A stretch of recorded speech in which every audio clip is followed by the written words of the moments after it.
It was 1 year and 3 months ago, in November 2014, right before we started the workshop, the first workshop for Lazarus, the musical.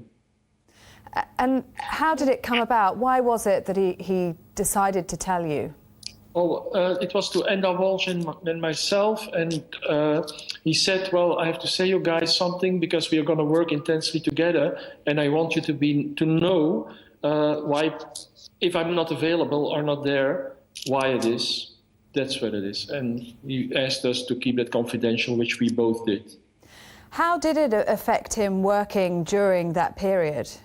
Well, he worked a lot, actually, and he was there a lot, you know. So it worked out really fine. He wrote a lot of new songs during that whole period. He not only wrote Black Star, the whole album, but also 4 new songs for the musical. And that's all what he did in this 1 year and a half. So he was really totally not giving in to his disease and to his cancer. He was really a fighter. When did you last see him? On the night of the premiere in New York. How did you feel that he was at that point? Did you think that this could be the last time you saw him? Yes, he was fragile. He came on stage with us. He looked, of course, very well, you know, for the people in the audience, but he was fragile. And we had a long conversation backstage right after the show. You know, and it was beautiful, and he was still full of plans because he said immediately, let's make the second one now, the second musical, the sequel. You know, he wanted with the band that he was very enthusiastic about the band that played on this Black Star album, and he said, I want to make immediately a new album. So he had not given in at all, but he was fragile. So that work ethic, that determination was still there right until the very end? Yes, it really was. He didn't want to die at all. It was really not a fight against death, but a struggle for life. That's the way I felt it. And I must say, I admire him a lot.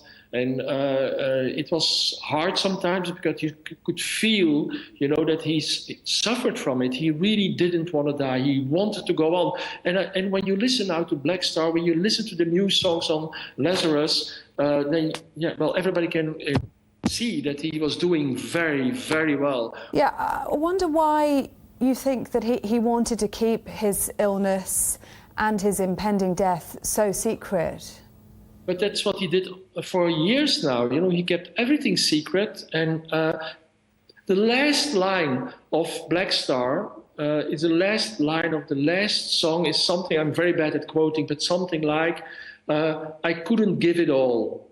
That means like I gave everything possible, but I had to keep something to myself. And I must say, as a human being, I totally respect that somebody keeps his suffering and his death to himself, to a secret for him and his family. I totally can understand that and respect that.